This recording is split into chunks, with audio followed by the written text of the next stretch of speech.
Raíssa! Tudo bem, querida? Pierre acabou de entrar. Boa noite, pessoal. Boa noite a todos. Muito bem-vindos para mais uma noite, mais um Gole de Ciência. Hoje nós vamos fazer a nossa 29ª live da série Um Gole de Ciência. Estou muito feliz que já tem gente entrando aqui. Muito obrigada pela companhia. Hoje eu tenho o prazer e a alegria de entrevistar, de conversar com o professor Pierre André. O professor Pierre André estudou comigo na época da pós-graduação, lá na UFRJ. É um querido amigo, uma pessoa muito doce, uma pessoa muito boa de conviver, divertido. É uma alegria recebê-lo aqui. Eu vi que o professor André já chegou, Pierre André, e vou colocá-lo aqui na nossa conversa. Pierre! Oi, querida. A sua câmera Deixa eu tentar me ajeitar. Tá de lado. E agora? E agora? Perfeito, show de bola. Pois é, eu estou tentando me ajeitar aqui no celular. Espera aí, deixa eu dar um jeito. Que ajeite. Aqui, um pouquinho assim, para cá. Tá me ouvindo bem aí? Tá ótimo, tô te ouvindo bem. E você, tá me ouvindo bem? Tô te ouvindo 100%, querida. Que bom. Pierre, primeiramente, eu gostaria de te agradecer o seu tempo, a sua disponibilidade, vir aqui conversar com a gente, falar um pouquinho sobre a sua experiência, né, a sua trajetória, caminhada docente e agora concursado numa universidade tão bacana, tocando projetos, né? Enfim, o espaço aqui é a gente te ouvir. Eu sei que você é uma pessoa extremamente interessante, tem uma série de projetos. Desde a época que você fazia... Olha, rapidinho. Alguém botou assim, professora César MJ, manda um abraço bem apertado para o UFAL Penedo Alagoas. Um beijo, um abraço bem apertado para o UFAL de Penedo Alagoas. Pronto. E Pierre... Legal. Pierre, você, desde a época que a gente fazia pós-graduação, você tinha uma questão do seu livro, a sua experiência numa tribo indígena e a sua... como que foi o passar naquela comunidade, o que você bebeu e as experiências químicas. Depois eu quero que você fale um pouquinho. Eu sempre lembro dessa história. Mas... Só perguntinha fácil. Eu sempre lembro do seu livro, que eu ainda não consegui pegar contigo, né? Mas tudo bem. Olha lá. Para que as pessoas possam te conhecer, vamos começar do início. Se apresente para nós. Fale se você sempre gostou de ciência, se você era um rapaz curioso e o que te motivou a fazer a área da química. Bom, antes de tudo, uma boa noite aí para todo mundo. Monique, com seu cálice sagrado, para te dar inveja, lá nos meus tempos do Rio de Janeiro. Yes, Fusão! Pô, eu fui no Maracanã, 3-1, Fluminense contra o Boca Júnior, entendeu? Então, cara, eu estava lá. Eu sou tricolor também. Pô, então, olha só. Bom, antes de qualquer coisa, né, muitíssimo obrigado aí pelo teu convite e parabéns pela tua atitude de estar colocando a ciência num patamar aí de sem fronteiras, né? Porque o meio de comunicação aqui que você usa ele é fantástico, né? Tá usando aí essas mídias sociais aí para levar um pouco mais de conhecimento aí para essa galera que está chegando. Bom, indo então lá pela tua pergunta, a ciência, essa coisa, digamos assim, maravilhosa que o ser humano tem, que é essa busca, né, pelos mistérios da natureza, digamos assim, isso é uma coisa que realmente sempre teve muito forte em mim. Eu me lembro que eu tive a oportunidade de ganhar de presente de Natal do meu pai, eu fui de aniversário agora, claro, aqueles microscópiozinhos de plástico, sabe? Sim. Tal, que tinha laminazinha, parará, parará. E aí eu me lembro que teve isso eu tinha o quê? 11 anos de idade, aí eu me lembro uma vez que eu assim, usava os formigões ali do terreiro de casa para os meus experimentos, né? Botava no congelador, contava lá o tempo, né? Tirava do congelador, e aí eu olhava assim e falei, caramba, em 15 minutos, em 5 minutos, eles voltaram à vida, tal, etc. E tinha um formigão que eu consegui estar pegando com a minha pinça e estar extraindo, no caso, o veneno dele, né, que era o ácido fórmico, e consegui estar colocando, no caso, o microscópio ali e tal, etc. E aí a gente via, né? E fora aquela fase do adolescente, né, que você queria ver a vida ali no microscópio. Então, tudo isso fez parte da curiosidade caso dessa criança que vos fala. E aí, mas assim, parafraseando o Rubens Alves, né, que ele disse mais ou menos algo assim do gênero, tudo que eu projetei, eu cheguei aonde cheguei na minha vida porque as coisas que eu projetei deram errado. E por que eu estou dizendo isso? Porque, claro, eu não sei a tua, no caso, realidade, mas a minha realidade, eu, infelizmente, não tive, assim, professores de ciência que me estimulassem a estar indo mais adiante, né? Eu me lembro que eu fiz, inclusive, o meu primeiro relatório, sem ter noção de relatório, foi sobre esse experimento da formiga, né? Vamos deixar bem claro isso. Ia lá, anotava o tempo da formiguinha lá no congelador, a questão do veneno que eu estava extraindo lá da casa da formiga, e todo empolgado, e levei para minha professora de ciências. Isso foi uma coisa que me marcou muito, porque ela olhou assim para aquele meu relatório, que era uma folha de papel, olhou aquilo e fez muito pouco caso, tipo assim, coloca aqui, depois eu vou ver. E nunca viu, nunca me deu, nunca me deu, peraí, deixa eu só, nunca me deu um retorno. E aquilo me marcou muito, sabe? Eu falei, poxa vida, cara, eu tão empolgado, um mês ali de observação. Deixa eu colocar o fone, que eu acho que teve algum jogo de futebol e estão comemorando muito alto aqui na minha rua. Vai ver que é o Flusão, meu. Eu não sei.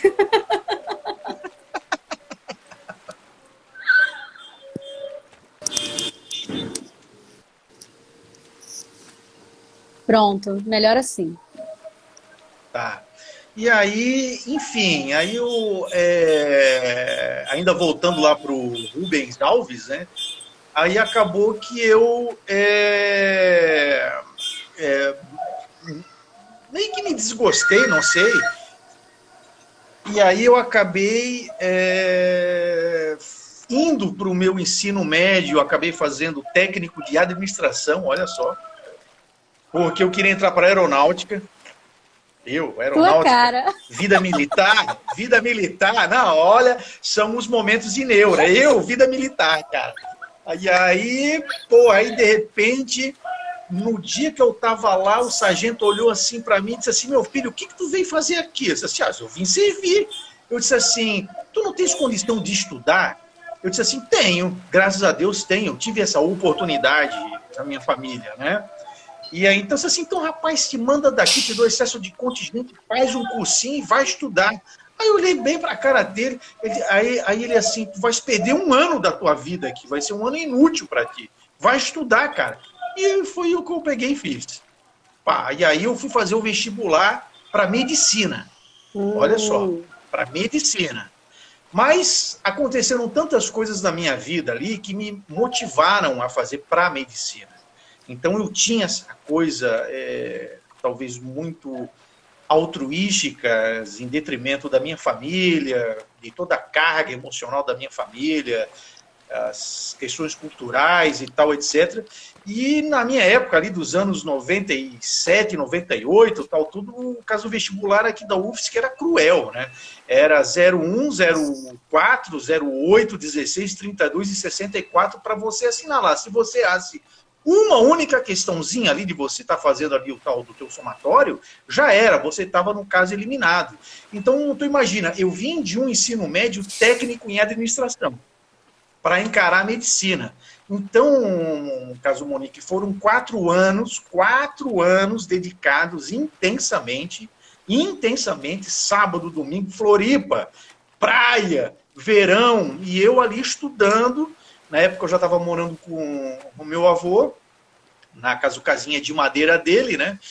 O calor do cão, e eu ali estudando. Não, porque medicina, tal, tudo. No auge do meu desespero, 4 anos investindo num vestibular, né? Porque eu só estava na UFSC, não havia condições financeiras por parte também da minha família para estar pagando uma particular naquele momento lá, no caso da vida deles e tal, etc. Então era só público. Bom, aí até que um dia uma amiga que foi fazer o vestibular em São Paulo me trouxe um caderno no caso vestibular. Tal. E aí, quer dizer, o caderno com as profissões, né? De repente, folheando, eu olho aquilo e vejo química, neuroquímica. Eu falei, meu Deus, e a área que eu iria para a medicina era psiquiatria, né? Tá estudando a mente humana e tal, etc. E de repente, quando eu vi aquilo, neuroquímica, eu falei, cara, eu joguei 4 anos da minha vida no lixo. Eu falei, é isso que eu vou fazer, cara. Aí não deu outra. Aí, no outro ano, eu fiz o vestibular aqui na UFSC, né, aqui na Federal de Santa Catarina, para Química e, claro, com tanto esforço, eu fiquei em segundo ou em terceiro lugar ali. Então, já entrei na Química ali. E aí eu fui tocando o bacharel e a licenciatura em Química. E a licenciatura eu devo graças a um professor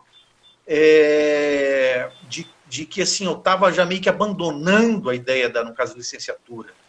Porque a licenciatura do meu tempo não é essa licenciatura toda incrementada com inúmeras oportunidades, como é o caso do próprio PIBID e tal, tudo. A minha licenciatura, quando você terminava o teu caso bacharel de 4 anos, tu tinhas mais 2 anos de faculdade para ter o diploma de licenciado e tal, etc. Né?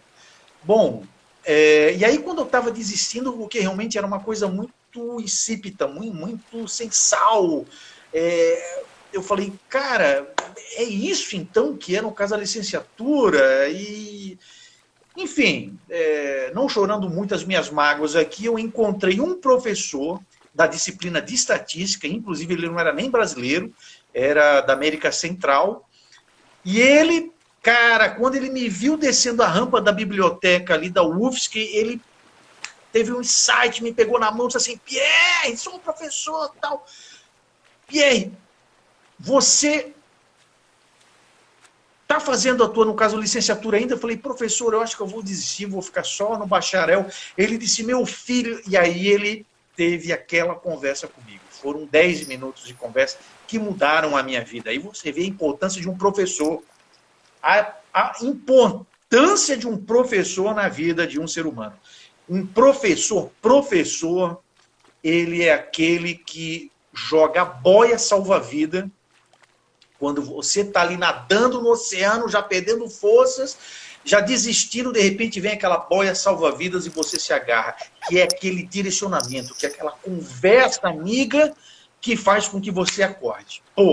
E aí, claro, aqueles que estão mais atentos às boas orientações do professor, ele acorda. Foi quando eu acordei e voltei para, no caso da licenciatura, e me formei ali na UFSC, tanto no meu bacharel quanto no caso da licenciatura. Eu fui um dos poucos, inclusive, que acabou se formando nas duas, né? E a maioria ficou só no bacharel e tal, no caso, etc. E que é, no caso, uma pena, porque os professores, né? Assim como eu tive aqueles meus professores que se formaram em bacharel, depois foram os nossos professores, e nunca fizeram uma boa licenciatura. E aí a gente acaba recebendo, assim, aquelas porradas, né? Sim. Aquele sistema quadrado de ensino, aquele sistema duro de ensino, como se aquilo fosse o caminho para uma boa formação. Então, hoje, claro, hoje eu tenho essa visão crítica, sabe, da coisa. Sim. Eu conheci a UFSC ano passado, né? Eu fui num evento, eu estava fazendo uma pós-graduação em Educação Especial e Inclusiva.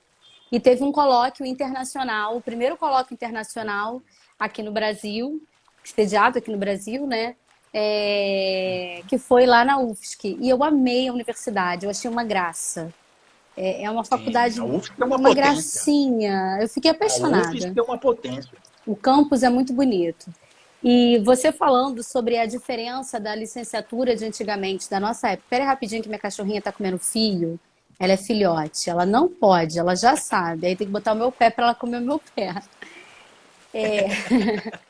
Antigamente, a nossa licenciatura não era tão elaborada como você falou hoje, né? Até mesmo fazendo com que o aluno treinasse a docência.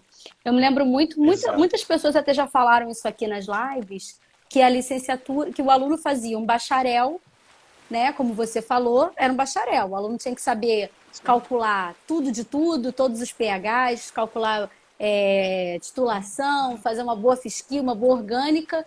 E aí, no final, ele fazia lá uma psicologia da educação, uma didática, uma coisa só ali para constar, e ele era o licenciado. Só que aí é o que a gente observa das pessoas mais, assim, que estão no mercado de trabalho mais antigas, né?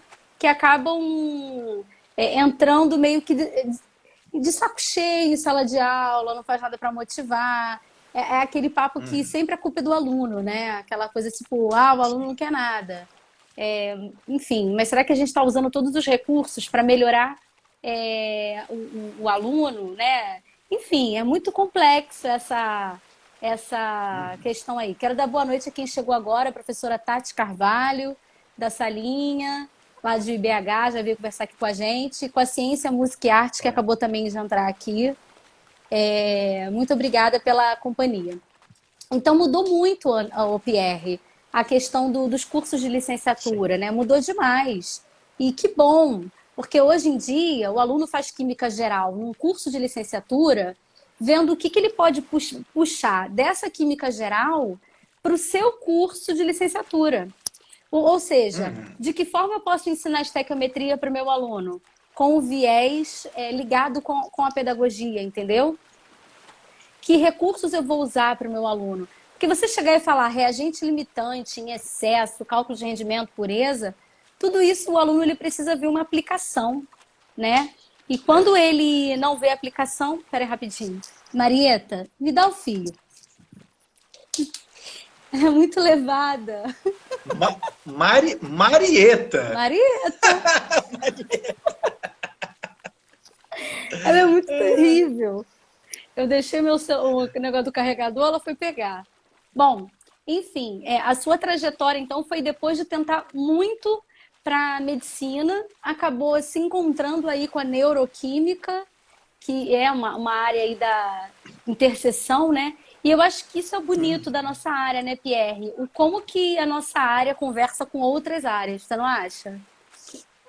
Tanto é que eu quando entrei na química, né, lá na graduação aqui da UFSC, no segundo período ali, eu já estava num laboratório de química bioinorgânica, né, o que se aproximava mais com essa questão aí da neuroquímica, até com o doutor Ademir Neves, que é uma das figuras super reconhecidas não só no Brasil, como no exterior, lá na área dele, né?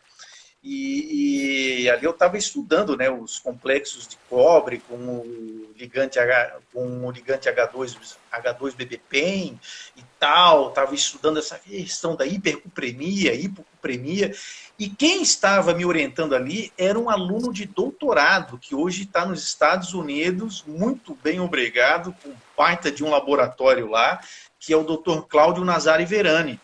E assim, novamente aquela frase lá do Rubens Alves, né? E aí eu tava lá com ele empolgadíssimo e tal, e ele realmente me dando uma orientação séria, né? O cara, ele também estava empolgado ali, aluno de doutorado. E aí o que aconteceu? Ele acabou conseguindo fazer um doutorado sanduíche na Alemanha. Ai, que Eu legal. fiquei super contente por ele e tal. Em 6 meses de trabalho com ele, eu já tinha trabalhinhos, já para estar caso mandando aí para a semana de iniciação científica, congresso de química e tal, etc. Eu fiquei contente por ele, mas perdi o meu grande orientador. E ali eu fiquei sem chão no laboratório, realmente fiquei muito perdido. E eu acabei indo, em seguida, para o laboratório de produtos naturais, na parte de fitoquímica, sempre com aquele viés na medicina, né? Sempre com aquele viés na medicina. E aí eu fiquei lá na parte lá de produtos naturais, com o doutor Rosendo Yunes, e que, inclusive, eu fiz parte de um grupo de pesquisa onde a falida SEMI, Central de Medicamentos do Brasil, que faliu por corrupção lá na época, né, tinha um projeto de 10 plantas medicinais no Brasil que seriam verdadeiramente estudadas para serem criados 10 fitofármacos no país. Uau! Bom, e eu estava nesse projeto, junto com o doutor Calixto, doutor Rosendo. O Calixto foi aquele professor que lançou pela Axé aquela pomada, né, da erva baleeira, que é da família lá das verbenáceas, no caso a verbena officinalis, se eu não me engano, e que foi o primeiro fitofármaco no Brasil, né, depois de muito tempo aí. E aí eu estava nesse projeto, e com esse dinheirinho que eu estava ganhando lá no laboratório, eu fui juntando, no caso, a minha graninha, e eu tive dinheiro suficiente para realizar um projeto que eu criei lá na época, sem orientador acadêmico, por conta de que ninguém deu fé no que eu estava escrevendo, né? Inclusive, até eu digo que santo de casa não faz milagre. Eu fui até meio que ridicularizado lá na época, do tipo assim, pô, a minha ideia era criar um link entre a fitoquímica e o xamanismo. A galera, inclusive, teve muitos professores que olharam lá, casou para mim. Hoje até eu perdoo eles, porque os caras não tinham aquela visão inter e transdisciplinar. Eles eram limitados naquilo ali. Eles eram muito bons no que eles faziam ali de química, né? Mas era aquela visão quadrada de ciência. Os caras não tinham aquela visão ampla, transdisciplinar de ciência. Isso daí foi uma coisa que eu acabei indo buscando no caso, graduação, fruto até de uma insatisfação que eu estava sentindo na química. Porque, para mim, a universidade era o meu sonho. Aí, de repente, eu caio num sistema totalmente tecnocrata, tecnicista, de que ciência é isso, né? Ensinar ciência é isso, essa coisa quadrada. Eu falei, não, cara, não pode ser isso. Não pode ser isso. E aí eu comecei a buscar, fruto da minha angústia, inclusive até eu pensei em desistir de fazer química e ir para física, para estudar cosmologia, porque eu estava me dando bem mais nas aulas de física, e eu tinha muito mais amizade com o centro acadêmico de física do que lá na química. Eu falei, cara, tem alguma coisa de errado nisso, velho. E aí eu comecei a me encontrar na química, em vias de fato, quando eu fiz esse projeto, que é o xamanismo e as plantas de poder, alguma coisa assim, que inclusive foi tema do meu TCC. E aí eu fui procurar um professor da antropologia, que é o professor Luna, o cara, ele é do Peru, eu acho. O cara é super famoso. E ele topou, ele achou aquilo incrível. Eu falei, porra, um químico e tal. E aí ele foi meu orientador, né? E aí, como orientador, eu peguei um professor lá da química e tal, que quando eu pedi um dinheirinho emprestado, quer dizer, no caso emprestado não, de um investimento para esse projeto que eu fiz e que eu consegui ir para o Xingu, fazendo um contato com telefone, cara, com uma Índia, Urambacairi, aí tem toda uma história, né? Tem toda uma história e que eu espero estar relançando esse livro. Ah, que maravilha. Um químico no Xingu. Você guarda o Aí eu meu, hein? botei aqui Até hoje eu não peguei. calma, ó, um químico no Xingu, aprendizado de um aspirante cientista com os povos indígenas. Se eu continuei na universidade, se eu continuei no mundo da ciência, se eu continuei na química, cara, isso até me arrepia, é graças aos povos indígenas. Porque lá foi o meu nascimento em vias de fato. Foi talvez o meu segundo nascimento em vias de fato no que diz respeito à minha expansão de consciência. Porque eu fiz um projeto sem orientador acadêmico, né? E aí quando eu pedi para o meu orientador um pequeno investimento para a minha causa científica, ele olhou para mim, tirou a mão no bolso, muito fulo da vida, e me deu R$ 10, cara. Só de raiva, eu fui no bar do Básico, lá na UFSC, tomar um café e comer bem. Mas o que aconteceu? Eu consegui angariar dinheiro. Eu acreditei no meu projeto, e aí eu estou falando isso para com que os que me ouçam aí, os que estão, no caso, me ouvindo, sejam alunos de graduação, acreditem no potencial de vocês.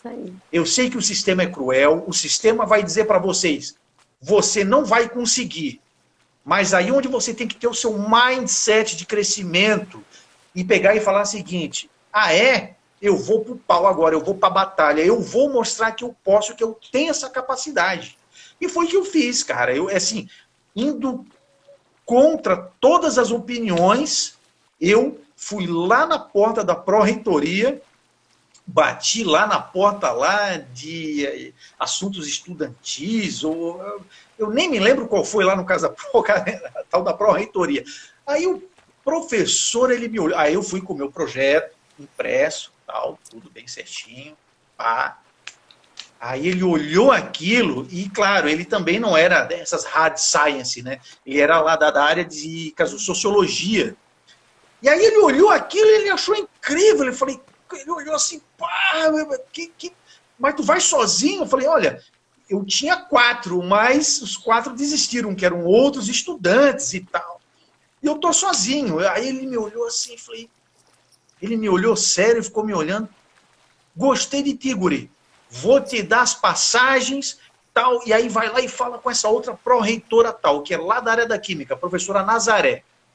Aí eu já estava com as passagens de ida e volta, e aí a professora Nazaré, da química, pró-reitora, ela olhou assim para mim, eu lá na época, né, com aquela carinha, no caso, de bebê ainda, não tinha cabelo branco, aí ela olhou assim, meu filho, e a sua mãe? E o seu pai? Eu disse assim, ué, professora, eles já me criaram para a vida, eles estão na torcida por mim. Ela ficou me olhando também sério assim, falei, cara, disse assim, meu filho, eu vou fazer uma coisa por ti.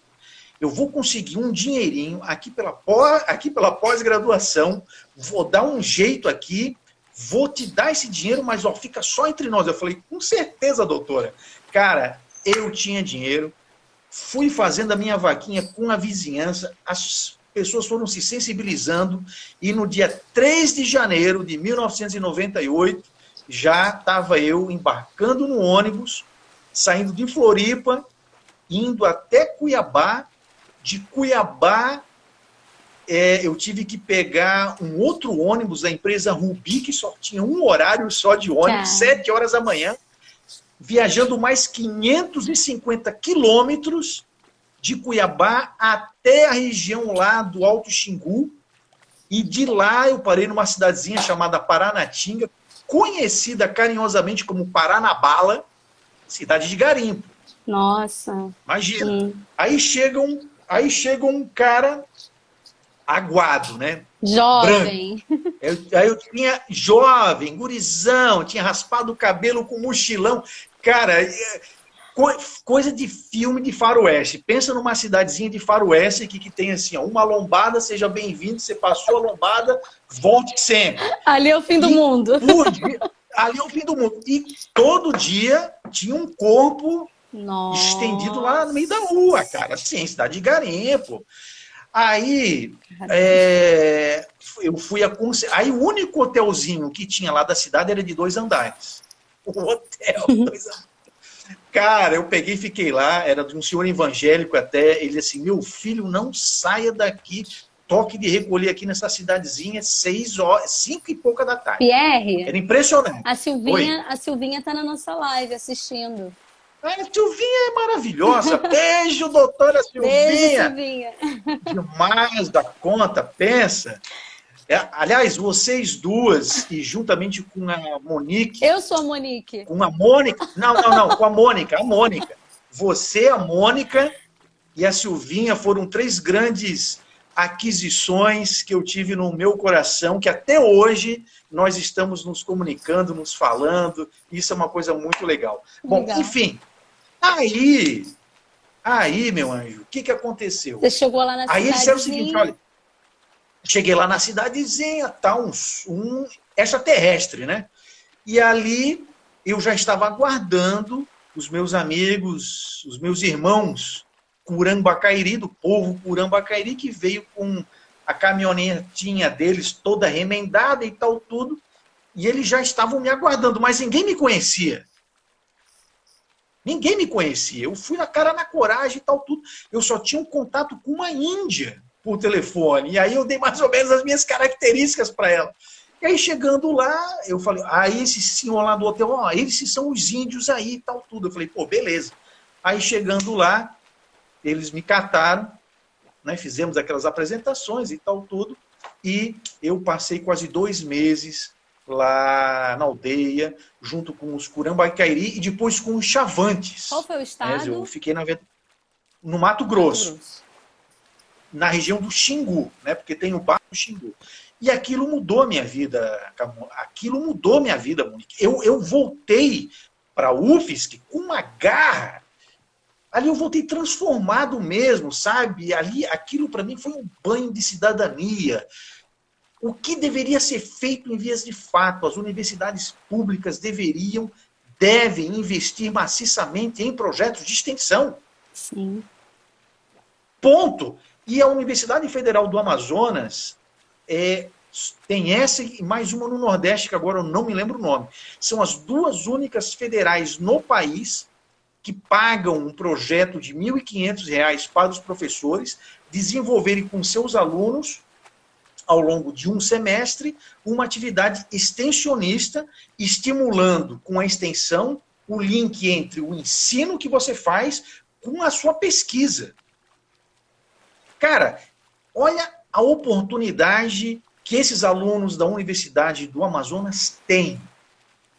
Então, e isso tudo agrega em horas, né, para eles estarem lá, para eles poderem se formarem. Uma pessoa está aqui na nossa live, Prof. Sumaria, falou da Unemate, que tem curso para indígenas, graduação e pós-graduação.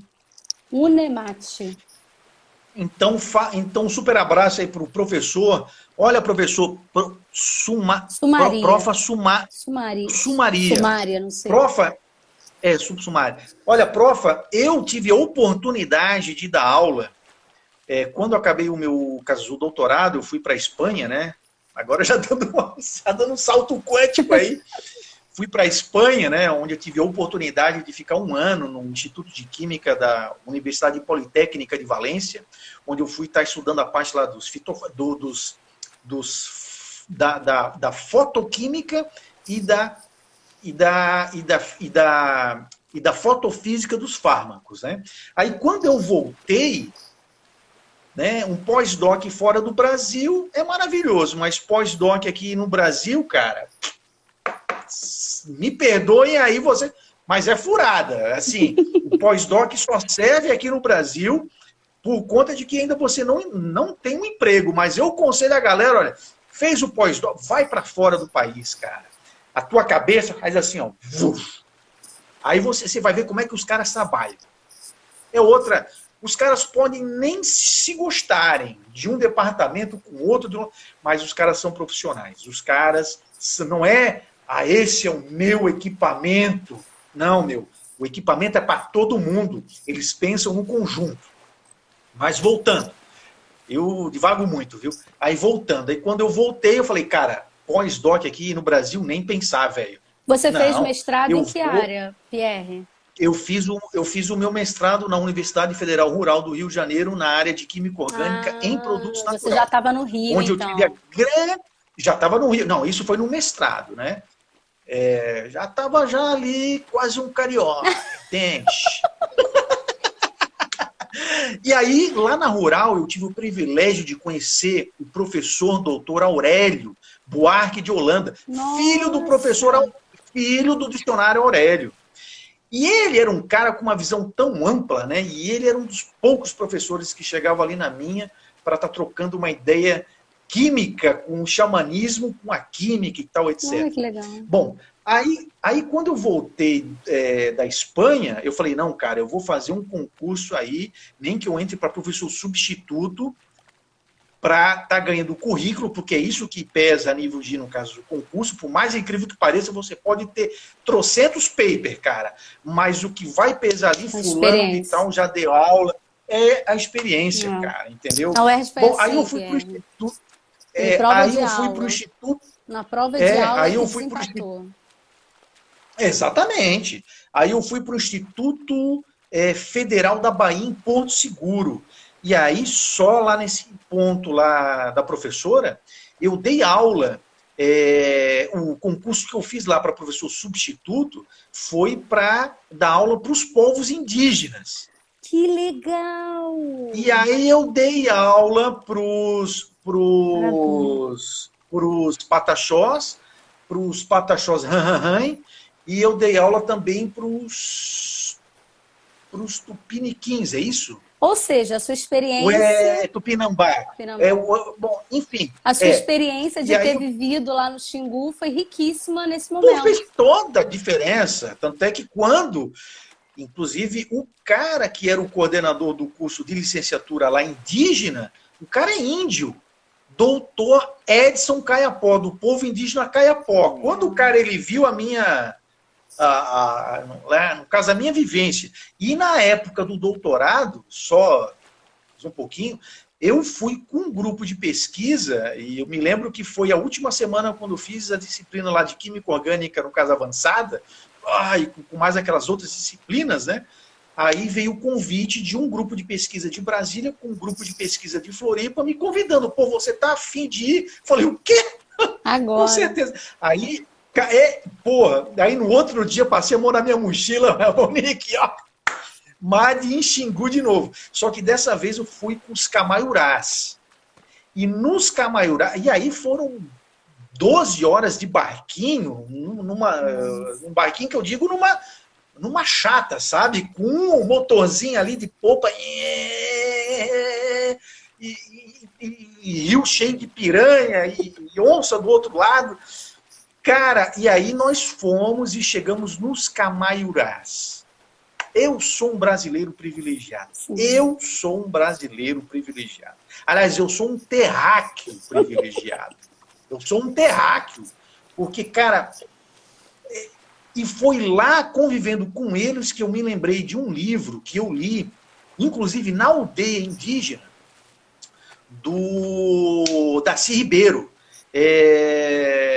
Os índios e a civilização, alguma coisa do gênero. E lá o Darcy Ribeiro falou uma coisa que só quem vivenciou isso sabe. O Darcy Ribeiro ele diz uma coisa: quando você se permite a ver o mundo através do olhar do índio, o seu mundo muda por completo. E o meu mundo mudou. Que bom. O meu mundo mudou. O meu mundo mudou. E certamente hoje isso muda na sua prática docente, né? Acredito que nas claro, com suas toda aulas, certeza. hoje você está tocando PIBID lá na Universidade Federal Estou como, do tô Amazonas. como coordenador do PIBID. Sim.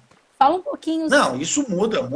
fala um pouquinho sobre esse projeto e como que você está reagindo frente a ele como coordenador do projeto do PIBID e como que essa experiência sua aí, um homem do mundo, né? Você é um homem do mundo. Como que você está fazendo isso aí voltar para os seus alunos? Porque essa experiência que você teve certamente engrandece os seus alunos. Olha, essa tua pergunta, ela é também muito complexa, por incrível que possa parecer. E, como é que eu vou responder essa tua pergunta? Ai, ai, ai.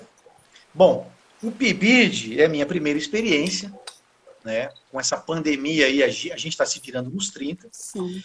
E eu, talvez com essa minha visão interdisciplinar, eu consegui criar um contato com a coordenadora do PIBID, do Instituto Federal Catarinense, né, aqui da minha bela e amada Santa Catarina. Você agora está em Santa E Catarina? então, Ou você está... não, eu tô lá, aqui, lá. Calma, você está Mas aí, trabalhando lá. escuta, Mas hoje, sim, geograficamente, você está onde? geograficamente eu tô no Amazonas. Tá? Mas aí o que aconteceu? Eu criei, através de uma amiga que também dá aula no Instituto Federal de Santa Catarina, em Rio do Sul, ela criou a ponte com essa professora que é doutora na área de ensino de ciências e química, coordenadora do PIBID, ela já é super veterana, então nós criamos um elo entre o PIBID do Norte e o PIBID do Ah, Sul. que legal. E iremos fazer encontros virtuais de troca de experiência entre os alunos, entre os professores que são os preceptores do Norte com o Sul. Isso é uma das etapas, né, do nosso PIBID que a gente vai estar realizando na segunda quinzena de janeiro e tal, etc. E são 3 escolas que eu estou ali atuando. E uma delas, uma das linhas de pegada de atuação do PIBID é a parte da etnociência.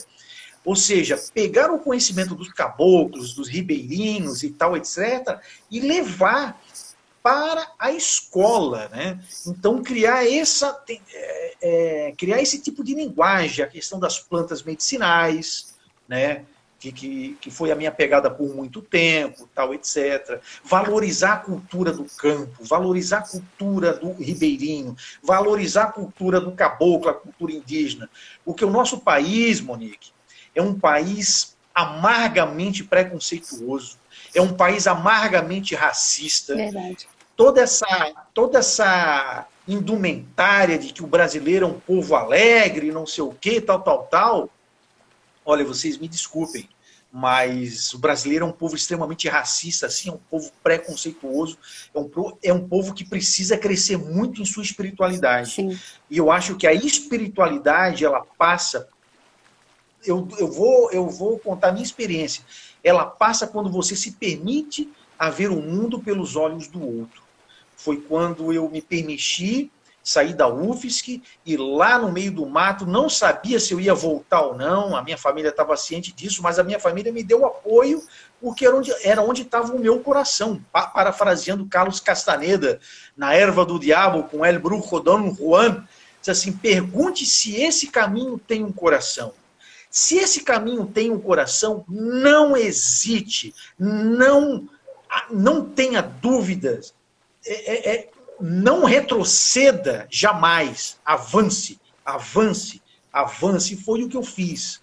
Então assim, Monique, o preconceito, o racismo, ele só é diluído por meio da educação. Verdade. E a educação, ela precisa ser vivenciada. Não é uma educação teorizada e piriri, pururu. Isso não funciona, cara. Isso não funciona. Na minha opinião, isso não funciona. Ela tem que ser vivida. Então, esse é o papel da escola, esse é o papel da universidade. Estimular com que os alunos estejam verdadeiramente engajados em projetos de extensão, pegar esses professores que estão no ensino médio e dar uma formação continuada para esses professores. Aí onde entra o PIBID, de você pegar esses professores Verdade. e trabalhar com eles, juntamente com as comunidades.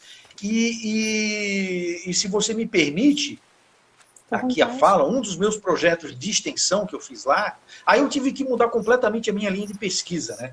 Porque eu fui para o Amazonas, a situação lá assim, é difícil em todos os aspectos, eu não vou, no caso, mentir, é muito difícil mesmo, muito difícil. Mas eu falei, cara, eu sou doutor, aliás, sou não, né? Estou doutor, tive uma vivência fantástica no meu pós-doc, tive tantas outras vivências desde a época da minha graduação, do mestrado, no doutorado, e agora, José. Eu chego no Amazonas e não tem infraestrutura basicamente nenhuma. Como é que eu vou fazer? Eu falei, bom, já que eu fui educado para estar doutor, eu vou me adaptar com a realidade local. E aí, nessa realidade local, que eu vou cortar aqui a história, porque senão a gente vai ficar aqui conversando muito tempo, eu encontrei as abelhas sem ferrão, as melíponas, que no mundo são 400 espécies. Só no Amazonas, aqui no nosso país, são em torno de 200 espécies. Olha só a riqueza do Amazonas, que são abelhas que não te picam, né?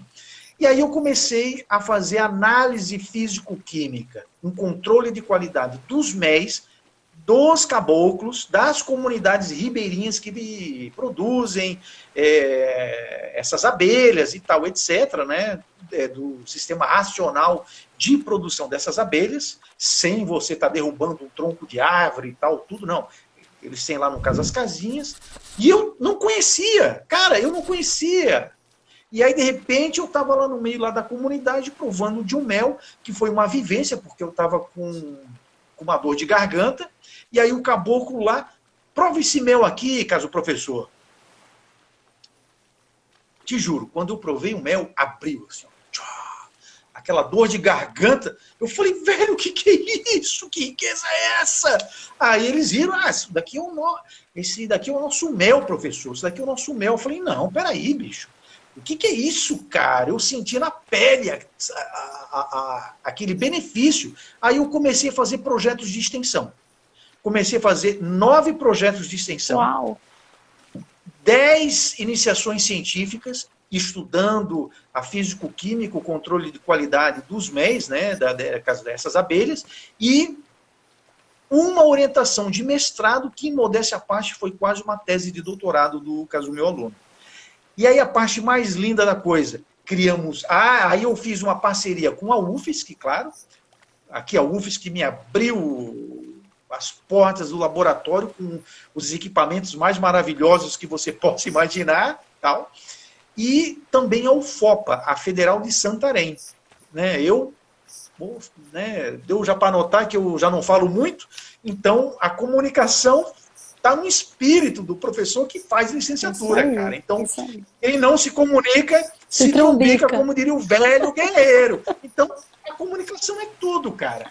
E aí eu fui fazendo essas parcerias. E aí o mais lindo, no final, temos lá a garrafa, o rótulo com o selo das 3 universidades, com todos com as características ali da porcentagem de frutose, de glicose, o pH, isso, aquilo e tal, tudo, que foi o primeiro produto de todo o Médio Amazonas com selo de qualidade, envolvendo 3 universidades, fazendo com que o produto daquele caboclo agora, se ele vendia por 30 merréu, o cara tá vendendo a 90, a 100.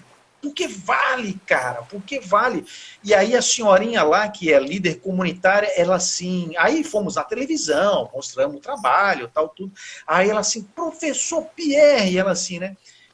Menino, ela assim, ó, imagina, menino, menino, eu não sei se foi a sua propaganda que o senhor fez lá do nosso mel com um rótulozinho, mas a gente já está com a safra toda vendida já para o ano que vem, professor. Eu falei, calma que isso é só o começo. Aí agora eu estou com uma outra aluna que nós estamos estudando o controle de qualidade lá na parte físico-química da goma da macaxeira, né, da tapioquinha. E aí ela está fazendo a mesma coisa. Estamos fazendo a parte físico-química, vamos criar um selo de qualidade e essa comunidade vai receber também o primeiro selo de qualidade da goma de macaxeira. Sensacional. Então, Então, Monique, assim, cara, vivencia. Se você está em algum local, não importa onde, vivencia de coração aquele local.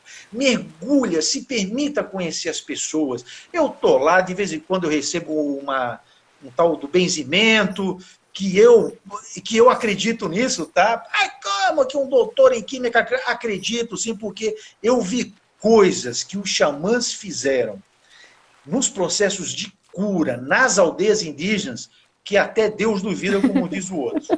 Então eu tomo meu chazinho, tomo a minha benzidinha, os caboclos vêm, olha, professor, tal. Então, cara, isso é vida, isso é o tesão de você estar na universidade, cara. Universidade, eu sempre falo, a universidade, ela é não é a pedra filosofal, é o elixir da juventude que os alquimistas tanto falavam.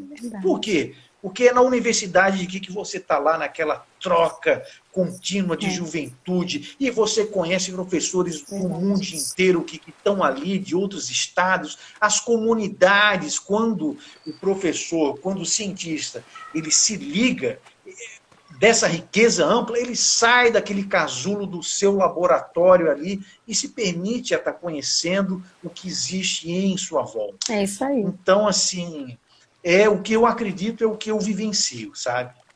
E aí, não, você também não sabe de uma outra. Olha aqui, ó. Isso daqui é outro filho que esses filhos, esse daqui ele é um pouquinho mais técnico e mais interessante. Isso daqui foi uma pintura que eu fiz com a ponta dos dedos, que eu também pinto. Além de pintar o set, eu também pinto aqui, viu?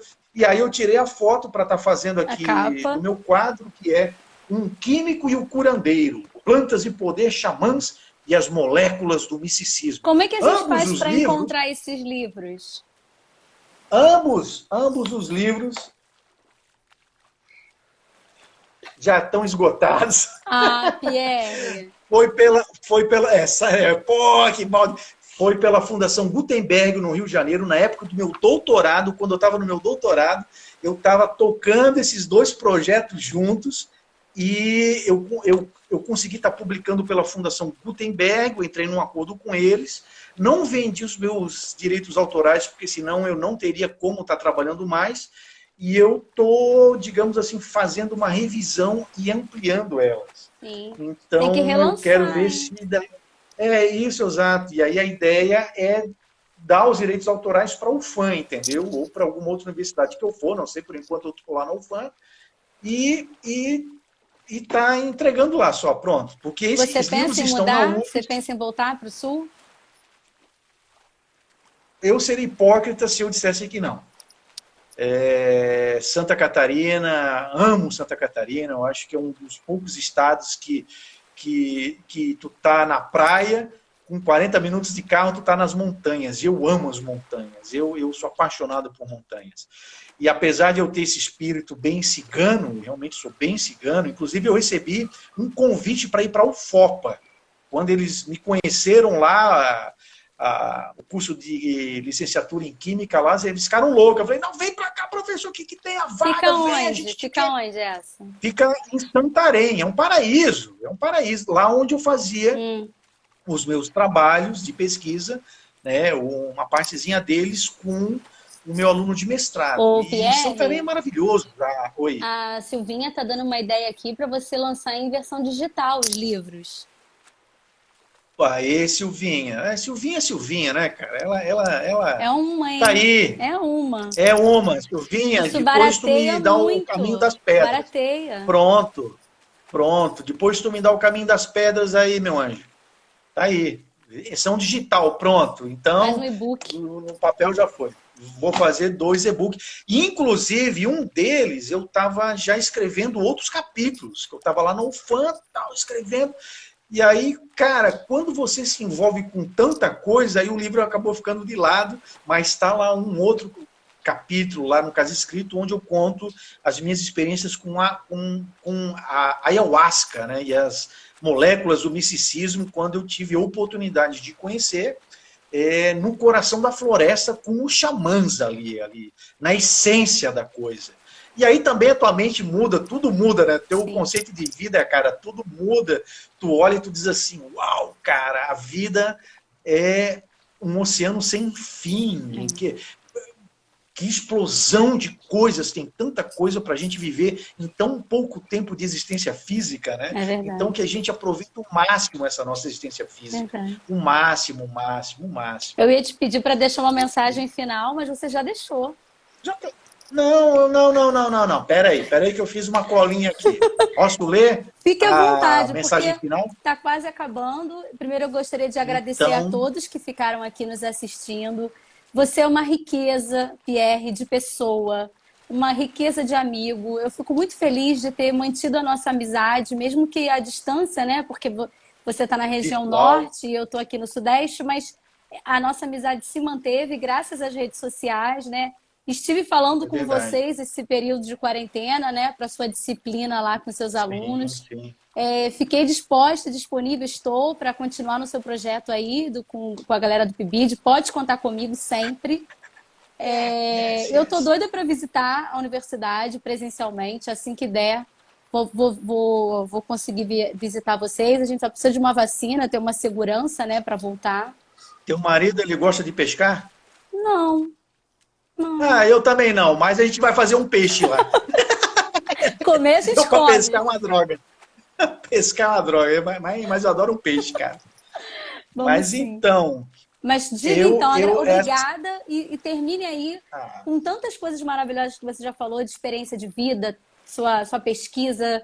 Eu estou aqui felicíssima de te ouvir, feliz de saber que você está tão bem encaminhado. Mas termina pra gente, conclua. Então, eu vou concluir parafraseando aí, lendo um cientista que fez parte da minha infância, da minha pré-adolescência, que foi Carl Sagan, na série Cosmos. E aí ele fala uma coisa que já é uma homenagem para você, Monique, para Silvinha, para todos que estão aqui nos assistindo e que irão ver depois, né, essa nossa live, Sim. Que diz o seguinte: diante da vastidão do tempo e da imensidão do universo, é um imenso prazer para mim dividir um planeta e uma época com você. Uau, que lindo! Ó, esqueci de tirar foto. Vamos tirar. Peraí, Marieta, larga isso. Aí. Fernando, vem aqui tirar a Marieta. Ela tá comendo fio. Não. Parece a minha cachorrinha. A minha é uma pitilata. Uma mistura de pitbull com vira-lata. Gente, ela branquinha, tá atacada. pensa. Traz ela aqui pra mostrar. Traz aqui, se ela vier. Vamos tirar uma foto. Faz um sorriso. Peraí. Pronto. Salvei aqui. Tô tentando. A Silvinha também falou que tirou a foto. Depois manda pra gente, Silvinha, por favor. Ela não tá querendo vir aqui, não. O Fernando tá tentando pegar, mas ela tá correndo. Ela quer o fio. Ela quer o fio, ela quer correr. Ó, pegou. Deixa eu pegar lá pra você mostrar. Vem cá para as pessoas te verem. Olha. Danadinha? Olha que lindo. Danadinha, para de comer o fio aí da mamãe, danadinha. Que coisa. Pierre, querido, muito obrigada mais uma vez. Obrigada a todos que estiveram aqui com a gente. Esse projeto, ele começou, Pierre, para que eu pudesse conversar com pessoas sobre ciência durante esse ano tão difícil, ano pandêmico, e se tornou uma porta de muito aprendizado para mim. Eu aprendi demais com os colegas, com amigos que vêm aqui, falam da sua experiência e muito mais, né? É uma forma da gente estimular os jovens licenciandos que nos ouvem, os estudantes de mestrado, de doutorado, como eu, né? Que ainda estou fazendo meu doutorado. Uma forma da gente falar sobre ciência num país em que há um retrocesso, Pierre. Num país em que as pessoas não são alfabetizadas cientificamente, infelizmente, e que negam, né? São negacionistas da nossa ciência. Então, é algo que a gente precisa falar sobre. A gente precisa o tempo inteiro falar sobre ciência, né? Como se fosse uma catequese, mas até a coisa ficar entendida para que a gente possa evoluir, né? Evoluir pessoalmente, como você falou, espiritualmente, e parar de dar bola a tantas mentiras e, enfim, e fake news E que a tanta gente tem. hipocrisia. Sim. E tanta É hipocrisia. verdade. Parabéns pela sua trajetória, eu sou sua fã. Lança esses livros em e-book que eu vou estar lá na fila para comprar. Tá bom. Um beijo Um beijo grande. enorme. Fiquem com Deus e vamos nos proteger dessa pandemia, Isso, gente. ela não acabou. Máscara, É tudo isso aí. certinho. Beijo, gente. Obrigada. Obrigada, Pierre. Beijo grande. Tchau, tchau.